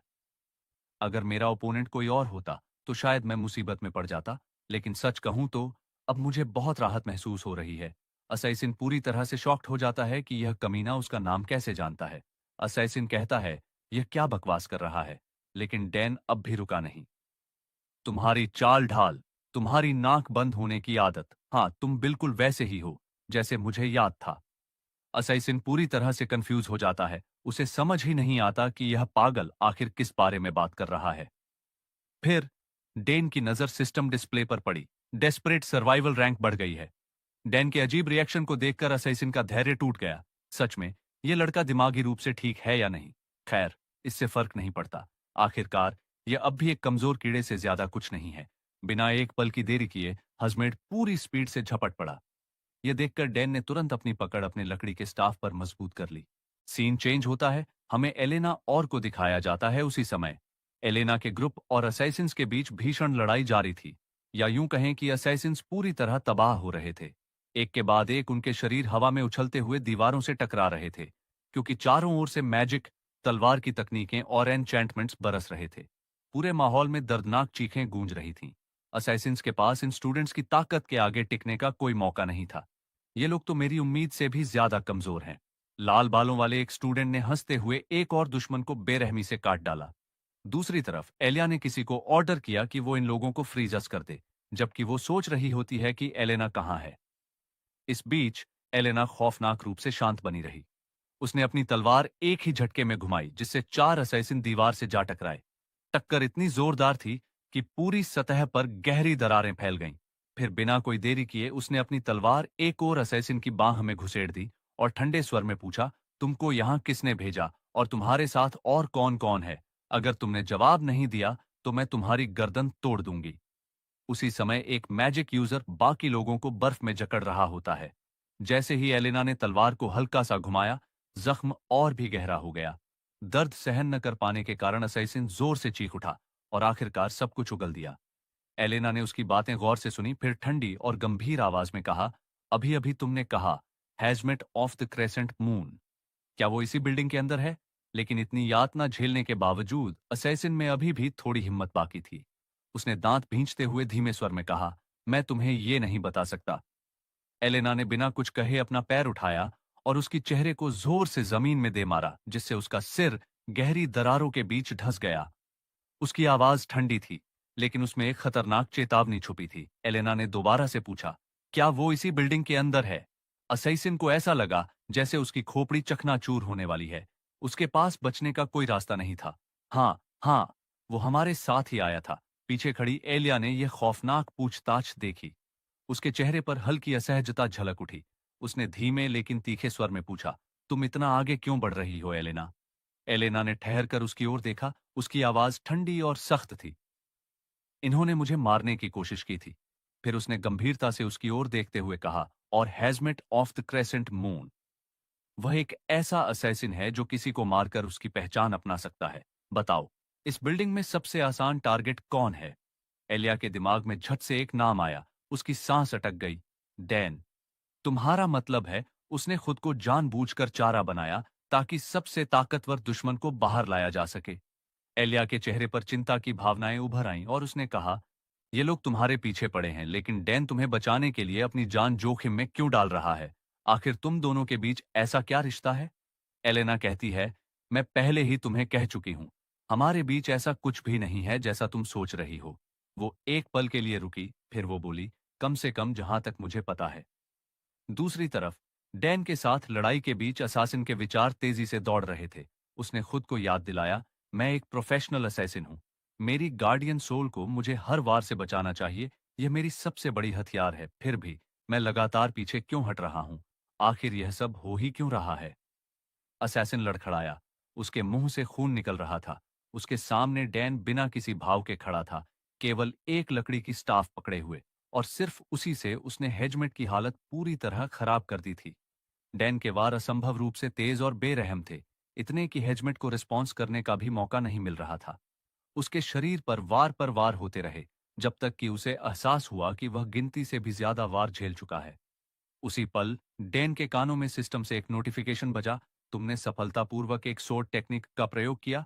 आपकी ट्रिस्टन सोर्ड्समैनशिप की एफिशिएंसी बढ़ गई है। यह देखते ही डैन पल भर के लिए रुका। उसने गहरी सांस ली, जैसे खुद को संतुलित करने की कोशिश कर रहा हो। दूसरी तरफ हेजमेट लड़खड़ाते हुए दीवार से टिक गया। उसकी सांसें तेज और भारी हो गई थीं। उसके मुंह से खून लगातार टपक रहा था। दर्द से उसका पूरा शरीर कांप रहा था, और उसकी नजरें धीरे धीरे धुंधली होने लगी थीं। हेजमेट को आखिरकार समझ आ गया कि डैन इतना ताकतवर क्यों है। यह सब ट्रिस्टन सोर्ड्समैनशिप की वजह से था। हेजमेट ने कहा, मुझे शुरू से ही उसे अपना टारगेट नहीं बनाना चाहिए था। उसके होठों पर एक कड़वी हंसी उभरी। थकी हुई आंखें उठाकर उसने डैन की ओर देखा और फीकी आवाज में पूछा, तो ये सब तुम्हारा ही प्लान था? शुरू से ही मुझे फंसाने वाले तुम ही थे, है ना? आखिर तुम हो कौन? लेकिन डैन के लिए यह सवाल पूरी तरह चौंकाने वाला था, क्योंकि सच्चाई यह थी कि उसके पास कोई प्लान था ही नहीं। वो तो बस अपनी तरफ से लड़ने की कोशिश कर रहा था। डैन कहता है, ये किस प्लान की बात कर रहा है? असल में डैन के पास कोई प्लान था ही नहीं। वो तो बस ग्रुप से चुपचाप खिसकने की कोशिश कर रहा था, ताकि लड़ाई में फंसने से बच सके। लेकिन जब उसने असैसिन के चौंके हुए चेहरे को देखा, तो उसे तुरंत समझ आ गया, ओह, ये शायद मेरी स्किल की वजह से हुआ है ना? जैसे ही उसने ये सोचा, एक सिस्टम नोटिफिकेशन स्क्रीन पर चमका, डेडली चार्म एक्टिवेट हो चुका है। विरोधी तुम्हारी गहरी रणनीति से दंग रह गया है। असल में ये असैसिन उसे शक की नजरों से देख ही नहीं रहा था, बल्कि खुद को पूरी तरह यकीन दिला चुका था कि डैन कोई जीनियस स्ट्रैटेजिस्ट है। असैसिन ने गहरी सांस ली। उसका चेहरा बिना किसी भाव के था। फिर एक शांत आवाज में, बिना किसी डर के, उसने कहा, समझ गया। तो तुम जवाब नहीं दोगे? ठीक है, फिर मुझे मार डालो। उसका लहजा शांत था, मानो उसने अपनी किस्मत पहले ही स्वीकार कर ली हो। लेकिन उसके उलट डैन का उसे मारने का कोई इरादा नहीं था। डैन ने उसकी आंखों में देखा और गंभीरता से कहा, मैं तुम्हें नहीं मारूंगा, लेकिन सभी को बोल देना कि एलेना पर अटैक करना बंद करे। डैन का जवाब ठोस था, उन्हें बताओ कि तुम्हारे जैसे एक हाई लेवल असैसिन को भी बड़ी मुश्किल से यहां से जान बचाकर भागना पड़ा। कुछ पल की चुप्पी के बाद डैन ने कहा, मुझे नहीं पता कि इसे किसने ऑर्डर दिया, लेकिन इसमें कोई शक नहीं कि हमले और होते रहेंगे। अगर ऐसा हुआ तो एलेना का ग्रे डीमन जाग जाएगा। मुझे इसे शुरू होने से पहले ही रोकना होगा। डैन की बात सुनकर असैसिन हल्की सी हंसी में कहता है, अगर मैं बाद में वापस आकर फिर से अटैक करूं तो तुम क्या करोगे? इसू डैन का जवाब तुरंत था, अगर तुम उसे मारने की कोशिश करोगे तो मुझसे भिड़ना पड़ेगा, क्योंकि मैं एलेना की रक्षा करूंगा। असासिन की मुस्कान पहली बार हल्की पड़ गई। उसने डैन को गौर से देखा और कहा, लेडी एलेना, क्या वह वाकई तुम्हारे लिए इतनी खास है? डैन ने बिना किसी हिचक के जवाब दिया, हाँ। उसी पल डेडली चार्म फिर से एक्टिवेट हो जाता है, लेकिन हमारे हीरो को इस बात का एहसास ही नहीं होता कि खूबसूरत मुसीबत ठीक उसके पीछे खड़ी सब कुछ सुन रही है। इसी के साथ यह वीडियो खत्म होता है। मैं मानता हूं कि इस वीडियो में कुछ गलतियां हुई हैं, जिसके लिए मैं माफी चाहता हूं। अगली बार मैं इसे और बेहतर बनाने की कोशिश करूंगा। तब तक के लिए मिलते हैं अगले वीडियो में। अगर आपको वीडियो पसंद आया हो तो लाइक करें और चैनल को सब्सक्राइब करना ना भूलें, ताकि आपको ऐसे ही मजेदार मंगा एक्सप्लेन वीडियो मिलते रहें। मिलते हैं अगले वीडियो में। इस एपिसोड की शुरुआत में हमें एकेडमी की एक प्रोफेसर को दिखाया जाता है जो पूरी तरह से हताश और गुस्से में थी। वो कहती है, सब कुछ बुरी तरह से गड़बड़ हो गया है। मुझे समझ में आता है कि चांसलर इस वक्त गुस्से से उबल रहे होंगे, लेकिन जिस ऑर्गेनाइजेशन ने तुम पर हमला किया उसे फौरन ढूंढ निकालना नामुमकिन है, और मेरे पास पहले से ही काम का पहाड़ पड़ा है। लेकिन असैसिनेशन अटेम्प्ट के टाइम और लोकेशन के एनालिसिस के बाद एक बात साफ हो गई है कि एकेडमी के अंदर ही कोई स्पाई है जो असैसिन के ग्रुप को इंफॉर्मेशन दे रहा है। हम देखते हैं एलेना भी उसके पास बैठी हुई होती है। एलेना कहती है, मुझे नहीं पता। प्रोफेसर ने थकान भरी सांस ली, अपना सिर मसला और एलेना से कहा, एलेना, तुम्हें पॉलिटिकल हमलों की आदत होगी, लेकिन ये तुम्हारे ऊपर दूसरा असैसिनेशन अटेम्प्ट है। जिसने भी ये सब अंजाम दिया है, वो इतनी आसानी से नहीं रुकेगा। वो तुम पर फिर से अटैक करवाएगा। एलेना कहती है, मुझे नहीं पता, लेकिन सबसे अजीब बात, उस रात तुम्हारे साथ लड़ने वाले सभी लोगों को ऑफिशियली रूप से सम्मानित किया गया, सिवाय डैन कैंपबेल के, जो इस घटना के तुरंत बाद गायब हो गया। यह अपने आप में एक अजीब मुद्दा था। वो अकेला शख्स था जिसका नाम अकादमी की रिपोर्ट्स में शामिल नहीं किया गया। कोई लॉजिकल रीजन नहीं था उसे इग्नोर करने का, पर ऐसा लगा जैसे जानबूझकर उसे छुपाया जा रहा हो। एलेना ने यह सब सुना और दोबारा से कहा, मुझे नहीं पता, और बस। जैसे ही असिस्टेंट ने यह सुना, उसका गुस्सा तुरंत भड़क उठा। उसने गुस्से में कहा, अगर तुमने एक बार और मुझे नहीं पता कहा तो कसम से मैं तुम्हें मार दूंगी। एलेना, जो पूरी तरह बेपरवाह थी, उसने बिना हिचक जवाब दिया, मार ही डालो। कमरे में कुछ पल के लिए सन्नाटा छा गया। फिर अचानक एक इंक बॉटल उड़ती हुई आई, लेकिन इससे पहले कि इंक बॉटल उसके चेहरे से टकराती, एलेना ने उसे बड़ी आसानी से पकड़ लिया। फिर शांत स्वर में बोली, माफ करना, मैं थोड़ा डिस्ट्रैक्टेड हो गई थी। असिस्टेंट ने गुस्से में दांत भींचे और कहा, तुम आज पूरे दिन अजीब बर्ताव कर रही हो। तुम्हारा ध्यान कहीं और है, किसी भी चीज पर फोकस नहीं कर रही। मुझे नहीं पता कि तुम्हारे साथ क्या चल रहा है, लेकिन अगर तुमने मुझे नहीं बताया तो मैं तुम्हारी मदद करना बंद कर दूंगी। यह सुनकर एलेना ने कहा, मुझे लगता है मैं किसी में इंटरेस्टेड हूं। असिस्टेंट की आंखें धीरे धीरे चौड़ी हो गईं। वह धीरे से मुड़ी और उसने हैरानी से कहा, तुम यह क्या बकवास कर रही हो? लेकिन एलेना सिर्फ मुस्कुराई और बस उसका नाम ले लिया।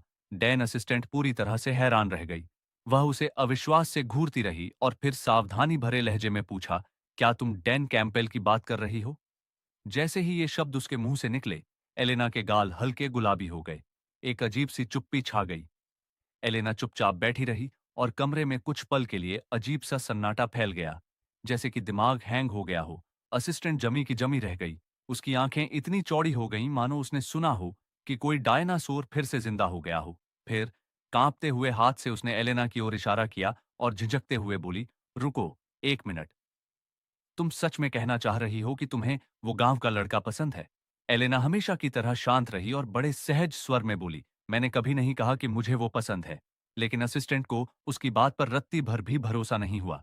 देखो, मुझे नहीं पता कि तुम उसमें क्या देख रही हो, लेकिन अगर ग्रैंड ड्यूक को इसके बारे में पता चला तो तुम्हें क्या लगता है कि उसका रिएक्शन क्या होगा? एलेना ने इंक बॉटल को वापस डेस्क पर रखते हुए बिना किसी झिझक जवाब दिया, वो बुढ़ा तो गुस्से से पागल हो जाएगा। और हाँ, मैं फिर से कह रही हूं, मुझे डैन में कोई ऑब्सेशन नहीं है। असिस्टेंट अपने सिर को सहलाते हुए बड़बड़ाया, देखो, जो भी हो, वो बंदा तुम्हारे साथ अच्छा बर्ताव करता है ना? लेकिन हाउस ट्रिस्टन की लेडी होने के नाते तुम्हें उसके सामने और सतर्क रहना चाहिए। एलेना ने सहमति में सिर हिलाया। हाँ, तुम सही कह रही हो, लेकिन मुझे उसे टेस्ट करना होगा। फिलहाल मैं उसे बहुत क्लोजली ऑब्जर्व करूंगी। दूसरी ओर डेन अपने बिस्तर पर लेटा हुआ था, हाथ में एक चिट्ठी पकड़े, और उसे घूर रहा था। ये क्या बकवास है? उसने लेटर को फिर से पढ़ा। अफसोस, डैन की क्लास निर्धारित नहीं की जा सकी। एकेडमिक टीम इस पर काम कर रही है ताकि सबसे सही रिजल्ट्स निकाले जा सकें। भविष्य में गुड न्यूज की उम्मीद करें। डैन ने चिढ़कर जवाब दिया, मुझे कुछ भी गुड न्यूज की उम्मीद नहीं करनी। बस तुम मुझे किसी भी रैंडम क्लास में डाल दो और भूल जाओ। लेकिन अगर रूल्स सही तरीके से लागू हो रहे थे, तो उसे स्पेशल क्लास में होना चाहिए था, जैसे एलिया की टीम में होना चाहिए था। फिर उसे बाहर क्यों रखा जा रहा था? जैसे ही डैन ने यह सोचा, अचानक उसकी सिस्टम स्क्रीन अपडेट हो गई और उसे एक नया क्वेस्ट मिला। फ्रेशमैन रिसेप्शन के दौरान होने वाली घटना को सुलझाना। Reward, exclusive equipment and material. उसने ध्यान से नोटिफिकेशन को देखा और फिर सब कुछ दोबारा याद करने लगा। यही वह इवेंट था जहां हर स्टूडेंट को उसका क्लास असाइन किया जाता था, आर्चर, वॉरियर, मेज वगैरह। तुम्हारी स्पेशलाइजेशन इस पर निर्भर करती है कि तुम किस क्लास पर फोकस करते हो। लेकिन उसका फोकस अपनी स्ट्रेंथ को अधिकतम रूप से एक्सप्लॉइट करना था, ताकि उसे कोई पावरफुल क्लास मिले। डेन को सिस्टम पर एक और नोटिफिकेशन आया। डेन को सिस्टम पर एक और नोटिफिकेशन मिला, जिससे उसे पता चला कि एलेना और एलिया दोनों ही फ्रेशमैन रिसेप्शन क्लास का हिस्सा हैं। उसे पूरी तरह यकीन था कि कुछ न कुछ गड़बड़ फिर से होने वाली है। डैन ने यह सब देखकर अपना माथा पकड़ लिया और मानो उसके परेशान दिमाग को आराम देने के लिए सिस्टम ने उसे एक स्पेशल रिवॉर्ड दिया। एलेना के साथ कनेक्शन गहरा होने की वजह से उसे एक खास स्किल मिली, कॉपी साइक्लोन। वो एलेना की कोई भी एक एबिलिटी कॉपी कर सकता है। डैन के दिमाग ने अचानक काम करना बंद कर दिया और वो पूरी तरह हैरान हो गया। उसने स्क्रीन को दोबारा पढ़ा और उसकी आंखें चौड़ी हो गईं। ये तो पागलपन है। मैं फाइनल बॉस एलेना की किसी भी एबिलिटी को कॉपी कर सकता हूँ। फिर रियलिटी ने उसे जोर का तमाचा मारा। नहीं, अभी इसका इस्तेमाल करना बेकार होगा। एलेना पहले से ही सबसे स्ट्रांग है, लेकिन वो अभी शुरुआत कर रही है। अगर मैं इंतजार करूं, तो वो और भी ज्यादा ओवरपावर्ड स्किल्स अनलॉक कर सकती है। तभी इस स्किल का सही इस्तेमाल होगा। अब डैन का फोकस बस एक चीज पर था, 3 दिन बाद होने वाले इवेंट की तैयारी करना। मुझे पहले से ही पता है कि मुझे क्या करना है, बस इस बात का ध्यान रखना है कि मैं सरवाइव करूं।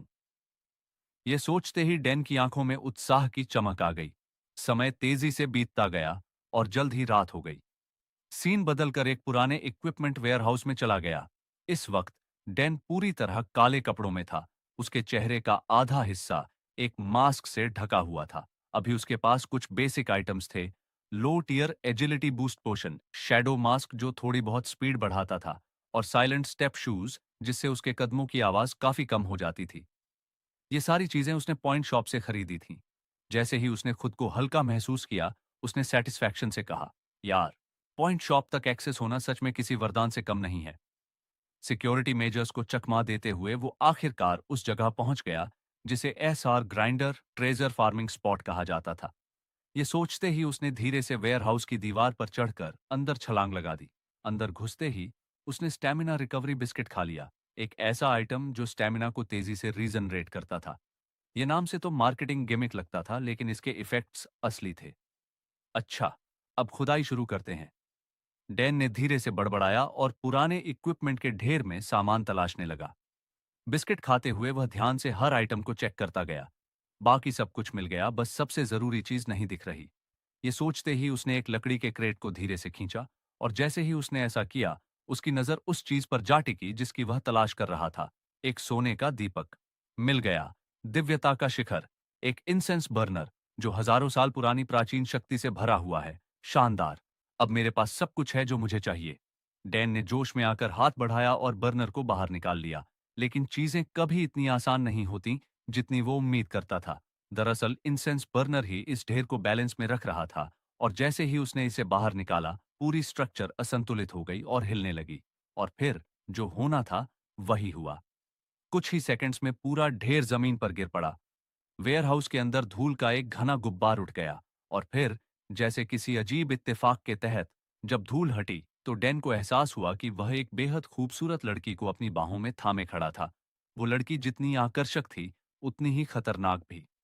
लेकिन हमारे हीरो को उसकी खूबसूरती देखने का वक्त नहीं मिला, क्योंकि उसने तुरंत पहचान लिया कि वह कौन थी। यूरिया ग्रे हाउच, चैप्टर 2 की बॉस, जिसे द कर्स्ड सोर्ड गॉडेस भी कहा जाता था। रुको, तो जो चीज मैंने अभी उठाई है, क्या वो इसकी है? इसका मतलब क्या ये यहां अक्सर आती है? जैसे ही यह एहसास हुआ, डैन के चेहरे पर ठंडी पसीने की बूंदें छलकने लगीं। अगले ही पल यूरिया की बॉडी हल्की सी चमकी और एक झटके में उसने खुद को उसकी पकड़ से आजाद कर लिया। उसी समय डैन के सिस्टम स्क्रीन पर चमकते हुए ब्राइट रेड नोटिफिकेशंस दिखने लगे और उसका डेस्परेट सर्वाइवल स्किल एक्टिवेटेड हो गया। नोटिफिकेशंस को घूरते हुए डैन बस अटकते हुए बोला, सॉरी, तुम्हें उठाने का मेरा कोई इरादा नहीं था। लेकिन वह अपनी बात पूरी भी नहीं कर पाया कि यूरिया की परछाई अचानक उसके पीछे प्रकट हुई। एक तेज झटके में उसने अपनी तलवार के हिल्ट से जुड़ी चेन को घुमा दिया, जो सीधा डैन की ओर गई। हवा में एक तेज आवाज गूंजी और सिर्फ एक झटके में उसकी ब्लेड ने सामने रखी लकड़ी की पेटियों को चीर कर रख दिया, जैसे वे कुछ थीं ही नहीं। इस बीच डैन ने खुद को आखिरी सेकंड में पीछे हटा लिया, वरना वह वहीं कटकर गिर जाता। यूरिया के लाइटनिंग फास्ट अटैक्स के सामने डैन के पूरे शरीर के रोंगटे खड़े हो गए। अब उसके पास सिर्फ एक ही चॉइस थी, वो भी भागने की। आखिरकार यूरिया की अटैक रेंज इंसेनली लॉन्ग थी। अगर डैन लड़ना भी चाहता तो वह पास जाकर हमला कैसे करता? पिछली बार तो बस एलिया के साथ सिर्फ फ्रेंडली स्पार था, लेकिन इस बार तो जान पर बनी है। भले ही उसके पास सिस्टम की एबिलिटीज थीं, लेकिन उसका शरीर अब भी दर्द महसूस करता था। डैन को एहसास हुआ कि वह हमेशा भाग नहीं सकता। बार तो बस एलिया के साथ सिर्फ फ्रेंडली स्पार था, लेकिन इस बार तो जान पर बनी है। भले ही उसके पास सिस्टम की एबिलिटीज थीं, लेकिन उसका शरीर अब भी दर्द महसूस करता था। डैन को एहसास हुआ कि वह हमेशा भाग नहीं सकता। अपनी जान बचाने के लिए उसने अपने हाथ ऊपर उठाए और यूरिया को शांत करने की कोशिश की। ये बस एक मिसअंडरस्टैंडिंग है। मेरा कोई गलत मतलब नहीं था, प्लीज मुझे माफ कर दो। लेकिन दूसरी तरफ यूरिया उसकी बात सुन ही नहीं रही थी। एक रूथलेस मशीन की तरह वो लगातार अपनी चेन वेपन को घुमा रही थी। उसकी तलवार जमीन को इस तरह चीर रही थी कि अब वो एक बैटलफील्ड जैसी भी नहीं लग रही थी। डैन मौत के साथ डांस कर रहा था, हर अटैक को सिर्फ कुछ इंच के अंतर से बचाते हुए। लेकिन हर चीज की एक लिमिट होती है। जल्द ही यूरिया ने उसे पूरी तरह कोने में घेर लिया। अगले ही पल उसने अपनी तलवार हवा में इतनी तेजी से फेंकी जैसे कोई मिसाइल छोड़ी हो। लेकिन फिर एक अजीब चीज हुई। ठीक उस समय जब ब्लेड डैन के चेहरे को भेदने ही वाली थी, वह अचानक हवा में रुक गई, जैसे किसी अदृश्य शक्ति ने उसे पकड़ लिया हो। यूरिया के पास कोई और चॉइस नहीं थी। उसने तलवार को जोर से वापस खींच लिया, लेकिन डेन पहले से ही जानता था कि ऐसा ही होगा। ये सब उस श्राप की वजह से था। 3 और आधे कदम। जो कोई भी इस रेंज के अंदर कदम रखेगा उसकी मौत तय है, बिना किसी अपवाद के। लेकिन इसके बदले यूरिया खुद एक कदम भी आगे नहीं बढ़ सकती। यही था उसका श्राप। इसी समय यूरिया ने तलवार को डैन की ओर ताना और धीरे से कहा, क्या तुम एक कदम आगे बढ़ सकते हो? डैन तुरंत उसकी नीयत समझ गया और बिना किसी झिझक के मना कर दिया। मैं पागल हूं क्या, ताकि तुम मुझे काट सको? यूरिया ने गंभीरता से सिर हिलाया। उसकी बेरुखी और ठोस इरादों को देखकर डैन का दिल एक पल के लिए कांप गया। अब इस मुसीबत से निकलने का कोई रास्ता नहीं बचा, है ना? जैसे ही यह विचार उसके दिमाग में आया, अचानक यूरिया के पेट से अजीब सी आवाज आई। तुरंत ही उसका चेहरा हल्की गुलाबी रंगत में बदल गया। वह साफ तौर पर शर्मिंदा थी, लेकिन डैन के लिए यह किसी सुनहरे मौके से कम नहीं था। रुको, यह उसकी अपनी जगह है, एक ऐसी जगह जहां वह खुद को सबसे अलग रखती है। यहां तक कि प्रोफेसर भी यहां ज्यादा नहीं आते। इसका मतलब है, यह एहसास होते ही डैन ने मौके का फायदा उठाने का फैसला किया। क्या तुम्हें कुकी चाहिए? ये कहते हुए उसने अपनी स्टैमिना रिकवरी कुकीज का एक मुट्ठी भर हिस्सा बाहर निकाला और उन्हें ललचाने वाले अंदाज में आगे बढ़ाया। लेकिन यूरिया इतनी आसानी से बहलने वाली नहीं थी। उसने थोड़ी नाराजगी दिखाते हुए कहा, मुझे बेवकूफ मत समझो। क्या तुम मुझे खाने से रिश्वत देने की कोशिश कर रहे हो? डैन ने बहस करने की कोई जरूरत नहीं समझी। उसने बस एक कुकी उसकी ओर उछाल दी। यूरिया का शरीर अपने आप प्रतिक्रिया करने लगा। उसका मुंह खुला और उसने कुकी को ठीक वैसे ही पकड़ लिया जैसे कोई पिल्ला हवा में उछला हुआ ट्रीट झपट लेता है। जैसे ही उसे एहसास हुआ कि उसने क्या किया, उसका चेहरा और भी ज्यादा लाल हो गया। वह निश्चित रूप से अजीब महसूस कर रही थी, साफ तौर पर घबराई हुई थी। दूसरी ओर डैन उसकी प्रतिक्रिया से जरा भी हैरान नहीं था। भूख इंसान को मूर्ख बना देती है। एक भूखे इंसान से तर्क करने का कोई फायदा नहीं। जब तलवारबाज लड़की ने पेट भरकर खा लिया, तब जाकर डैन ने राहत की एक लंबी सांस ली। उफ, मैं तो मरते मरते बचा। उसके पीछे यूरिया अब भी अपने खाने में लगी हुई थी। चबाते हुए उसने पूछा, लेकिन तुम हो कौन और यहाँ क्या कर रहे हो? डैन साफ साफ ये नहीं कह सकता था कि वह यहाँ चोरी करने आया था, इसलिए उसका दिमाग तेजी से काम करने लगा और उसने तुरंत एक बहाना बना लिया। मुझे तुम्हारे लिए खाना लाने को कहा गया था। क्या किसी ने तुम्हें मेरी देखभाल करने के लिए कहा? यूरिया ने अपनी आंखें संकरी कर लीं, उसकी बातों पर शक जाहिर करते हुए। वह चाहती थी कि डैन उसे और विस्तार से बताए। इसी दौरान डैन पहले ही अपने अगले कदम की योजना बना रहा था। यह बात भविष्य में मेरे काम आ सकती है। वैसे भी मुझे तो यूरिया से इतनी जल्दी मिलना नहीं था। ये सोचते हुए उसने अपना अभिनय जारी रखा। ओह हाँ, चिंता मत करो। तुम्हारी बहन होली किंगडम में बिल्कुल सुरक्षित है। एम्परर अभी तुम दोनों पर ध्यान नहीं देगा, लेकिन तुम्हें तब तक छिपकर रहना होगा। मैं बाद में वापस आऊंगा। जैसे ही उसने यह कहा, उसकी यादों की लहरें उमड़ने लगीं। कुछ बिखरे हुए टुकड़े उसके दिमाग में चमक उठे। यूरिया मूल रूप से होली नेशन से थी। वह वहां से भागकर अलांटे आई थी और इसकी वजह थी होली एम्परर। उसकी तलवार एक शापित और दुष्ट हथियार के रूप में कुख्यात थी और उसे थामने के कारण वो खुद भी उसके श्राप से बंधी थी। इस श्राप के चलते वह एक निश्चित सीमा से बाहर एक भी कदम नहीं रख सकती थी। डेन जानता था कि उसके पास अब यही एक मौका था, उसे उसकी इकलौती बची हुई फैमिली की खबर देना, क्योंकि कभी कभी उम्मीद की हल्की सी किरण भी किसी को आगे बढ़ने की ताकत दे सकती है। डैन खुशकिस्मत था कि वो आर्टिफैक्ट लेकर बिना किसी परेशानी के स्टोरेज रूम से निकल गया। समय तेजी से बीत गया और अगले दिन नए स्टूडेंट्स एक ऊंचे पहाड़ी किनारे पर इकट्ठा हुए। उनके सामने खड़ी थीं एक बेहद खूबसूरत प्रोफेसर ओफीलिया, जिनके सुनहरे बाल सूरज की रोशनी में चमक रहे थे। उन्होंने हल्की मुस्कान के साथ दूर खड़ी इमारतों की ओर इशारा किया और स्टूडेंट ग्रुप को बताया, तो फिर वहां वो है अकेडमी, ये हैं ट्रेनिंग ग्राउंड्स, और वो सामने मैजिक टावर। सबको साफ दिखाई दे रहा है ना? कुछ दिनों बाद फ्रेशमैन ओरिएंटेशन सेरेमनी में तुम्हें अपनी प्राइमरी और सेकेंडरी डिसिप्लिन्स क्लास चुननी होंगी, जैसे नाइट, मैज, इंजीनियर और क्लेरिक। ये सब तो तुम्हें पता ही। भीड़ के बीच से एक स्टूडेंट ने सवाल किया, क्या ट्राइबल ग्रुप्स भी होली नेशन के साथ यहाँ स्टडी कर रहे हैं? ओफिलिया ने सिर हिलाते हुए जवाब दिया, हाँ बिल्कुल। यहाँ हम युद्ध और डिप्लोमेसी दोनों की ट्रेनिंग देते हैं, तो ट्रांसफर करने का ख्याल भी मत लाना, ठीक है? अब मैं प्राइमरी डिसिप्लिन्स के बारे में डिटेल में बताऊंगी। ग्रुप के पीछे खड़ा डैन शांत खड़ा था, बाजू बांधे सोच में डूबा। ये ट्यूटोरियल इवेंट है जहां हमें इस दुनिया के बारे में ज्यादा जानकारी मिलती है, इसलिए मैं इसे मिस नहीं कर सकता, वरना अब तक की मेरी सारी तैयारियां बेकार चली जाएंगी। कुछ पल बाद भूरे बालों वाले एक स्टूडेंट ने सवाल किया, प्रोफेसर ओफिलिया, क्या वो सामने वॉइड जोन है? ये सुनते ही सारे स्टूडेंट्स का ध्यान उसी दिशा में चला गया। उन्होंने देखा कि दूर एक विशाल इलाका अजीब लाल रोशनी से घिरा हुआ था। उनकी जिज्ञासा और बढ़ गई और उन्होंने तुरंत ओफिलिया की ओर देखा, जवाब की उम्मीद में। ओफिलिया हल्की मुस्कान के साथ बोली, हाँ, लेकिन वो जगह रिस्ट्रिक्टेड एरिया है, इसलिए अगर तुम लोग वहां गए तो सजा मिल सकती है।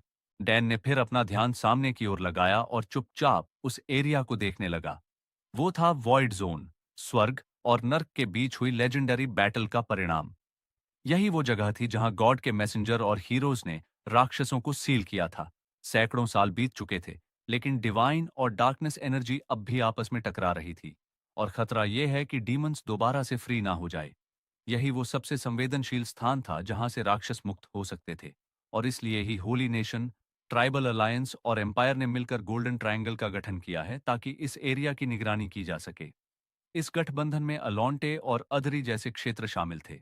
दूसरी ओर एक लाल बालों वाले स्टूडेंट ने अपना हाथ उठाया और पूछा, प्रोफेसर ओफिलिया, क्या हम उसे थोड़ा करीब से देख सकते हैं क्या? ओफिलिया ने सिर हिलाया, लेकिन साथ ही चेतावनी भी दी, जब तक तुम प्रोटेक्टिव बैरियर के किनारे रहोगे तब तक कोई खतरा नहीं है। यह सुनकर डैन के चेहरे पर संतुष्ट मुस्कान फैल गई और उसने कहा, ठीक है, प्लान यही है कि लंच के बहाने चुपचाप निकल जाऊं और बाद में वापस आ जाऊं। मुझे कुछ जरूरी काम निपटाने हैं। एंजल्स, जो पहाड़ों को हिला सकते थे और समुद्र को चीर सकते थे, और उनसे भी अधिक शक्तिशाली आर्कएंजल्स ने इस बैरियर को बनाया था। इसी बैरियर की वजह से स्टूडेंट्स इस खतरनाक जगह में बिना किसी खतरे के रह सकते थे। अपनी योजनाओं में खोए डैन से अनजान ओफिलिया ने हंसते हुए कहा, ठीक है, हम यहीं लंच करेंगे। ये सुनते ही डैन उनके पास गया और धीरे से पूछा, प्रोफेसर, क्या मैं कहीं और लंच कर सकता हूँ? मुझे यहाँ अनकंफर्टेबल महसूस हो रहा है। ओफिलिया ने सहमति में सिर हिलाया, लेकिन साथ ही चेतावनी भी दी, बहुत दूर मत जाना वरना मुश्किल हो सकती है। डैन ने जवाब दिया, ठीक है मैम। ये कहकर वो वहां से निकल गया। बाकी स्टूडेंट्स को ये पसंद नहीं आया। वे बड़बड़ाने लगे, ये कमीना थोड़ा सा फेमस क्या हो गया, खुद को बड़ा समझने लगा है। उनकी नाराजगी से अनजान डैन जल्दी से एक सुनसान जगह पर पहुंच गया, जहां कोई उसे देख नहीं सकता था। यहां पहुंचकर उसने वो आर्टिफैक्ट निकाला जो उसने यूरिया से लिया था। फिर उसने एक छोटी पाउच से unicorn horn powder, Phoenix feather निकाला और उस आर्टिफैक्ट में डाल दिया। जैसे ही वो मिश्रण जलाया, हल्का बैंगनी धुआं उठने लगा। डैन ने धीरे से एम्बर्स पर फूंका, जिससे आग और तेज हो गई। उसका मन उत्साह से भर गया था। उसने सबसे शक्तिशाली मिश्रण तैयार कर लिया था, जो असल में एक जादुई अगरबत्ती थी। जादू सक्रिय हो गया। डैन ने कहा, इसके जरिए मैं उस चीज को देख सकता हूं जिसका आम लोग सपना भी नहीं देख सकते। तभी हम देखते हैं, अचानक डैन के सामने तेज रोशनी फैल जाती है और उसी पल उसके साम एक रहस्यमयी पोर्टल ओपन होता है। इसी के साथ यह वीडियो खत्म होता है। इस वीडियो में